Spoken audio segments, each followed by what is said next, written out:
So what's up YouTube? Welcome back to Homebrew Subaru. Last week when I took the car out for its first test drive, its first couple test drives, I had a few issues. The first time out, just even backing it out into the driveway for the last video, the brakes seemed to be holding on. So I started checking out the parking brake because I figured that was the issue. And I backed the cable right off. And the car still didn't really want to roll, but I ended up going for a test drive anyway, and getting about halfway down the street I realized there was a major problem with the brakes. So I got it back, and what I found was the brake caliper adapter brackets in the rear. The bolts that came with them, there's two of the bolts that are just too long. You can put them in either hole. I put them in the most shallow hole, and I knew they were close to the rotor. I think I even mentioned it in the video doing the brakes. But after getting the wheel on and bolted and torqued in place, it actually forced the rotor into one of those caliper bracket bolts.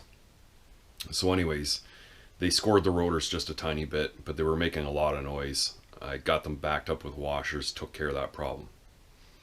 I went out for another good drive. I went go get a little bit of groceries. I come back out onto the highway.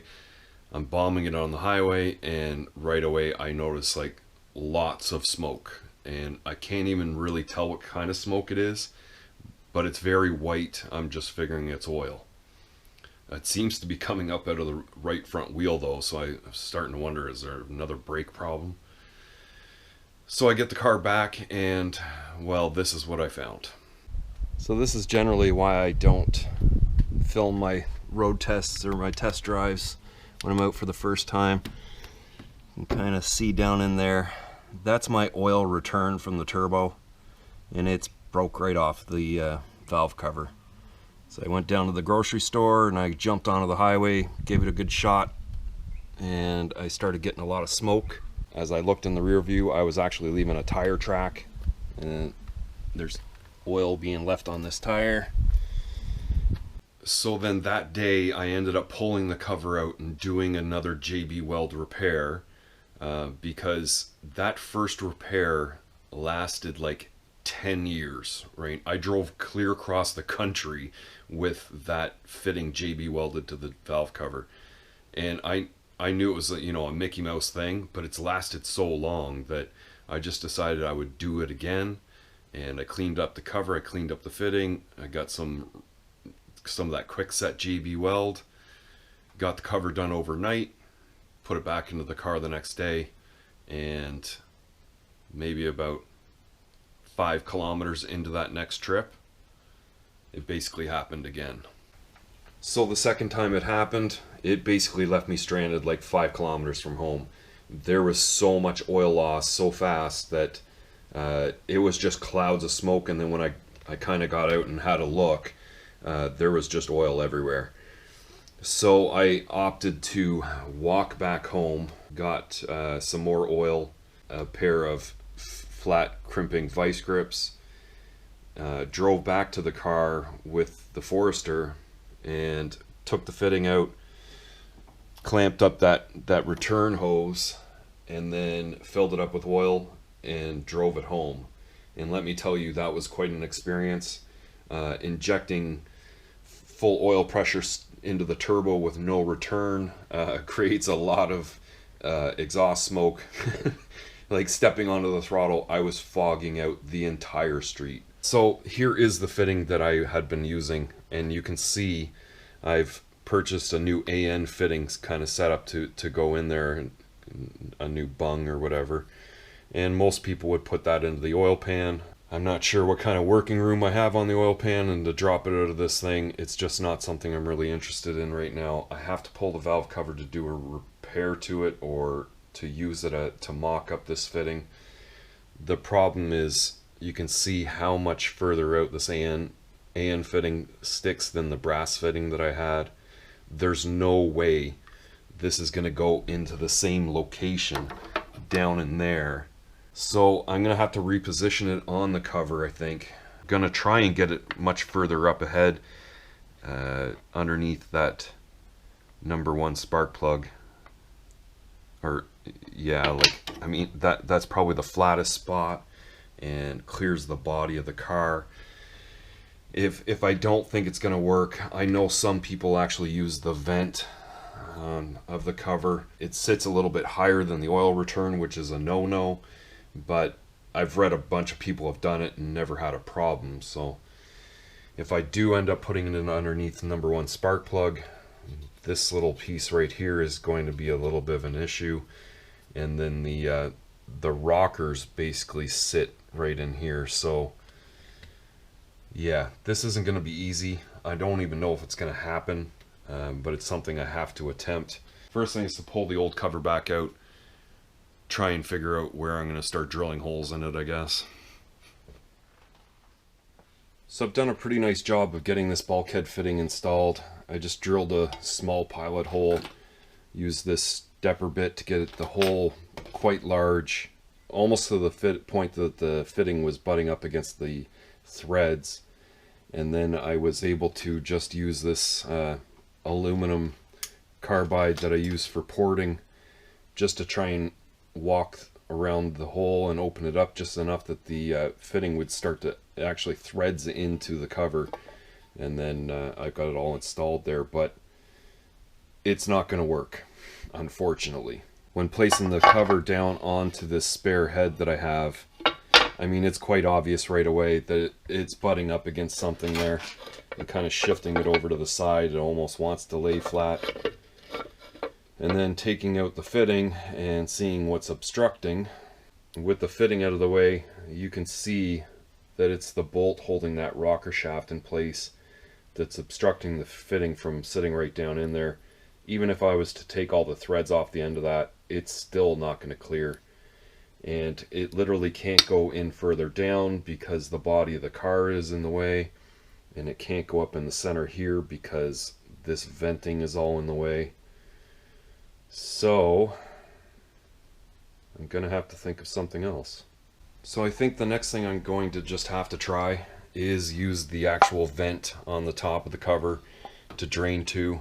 The oil drain is going to have to come up a little bit and have some angling done to it, so I'm gonna have to get some fittings to try and route that hose, at least give it a 90 degree underneath the turbo to start bringing it out this way, and another 90 degree so that it can turn off that piece of hose up into the cover.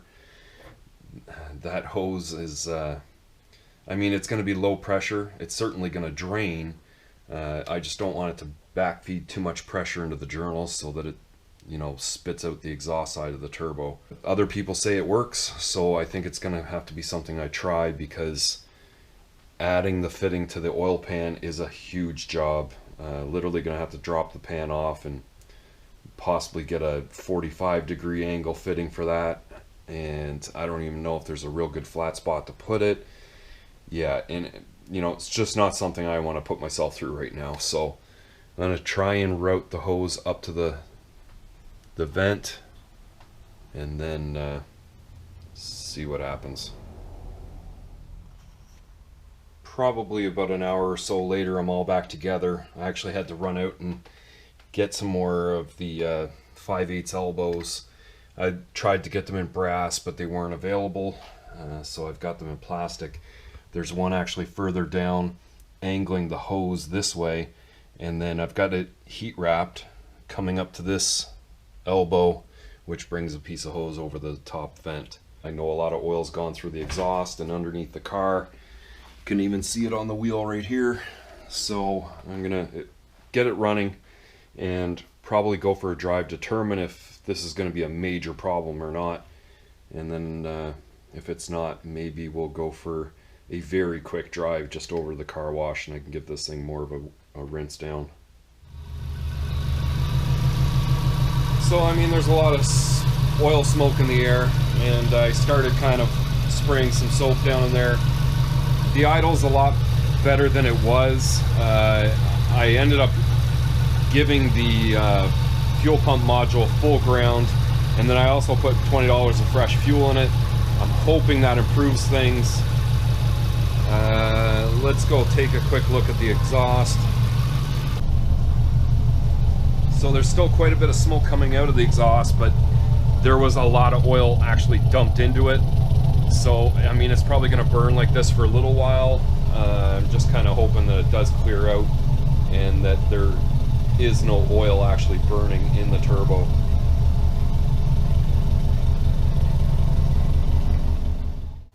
So after about 40 minutes, the smoke started clearing out quite a bit, but it just would not go away. And I started revving it up just to see what kind of smoke would start spitting out the exhaust. And I started getting a strange noise coming out of the air filter. When I took off the air cleaner, there's oil on the inside of the turbo. Yeah. Now before I took off the air cleaner, I did check the return, and there was no more oil coming up out of there. So I don't know if that's, you know, just basically there's just too much restriction and just trying to push up the oil, you know, against gravity basically to relieve it to the valve cover.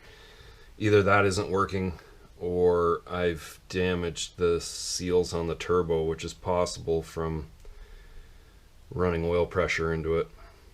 But I mean, obviously I've got a few more weeks of fucking around here. So honestly, just thinking about it quickly, I think I'm probably gonna have to drop the oil pan off and get the bulkhead fitting that I purchased into the oil pan some way, somehow, and get that hose routed down in there properly. You know, there's a possibility the turbo's no good. It's not a problem. I have another turbo, but I don't want to just throw on another turbo wondering if that's what's wrong, when I know the oil return just isn't proper. So I think it's the way I have to go. I'm gonna have to get underneath of it and dig that oil pan off of it. Thankfully it's all freshly installed, I guess.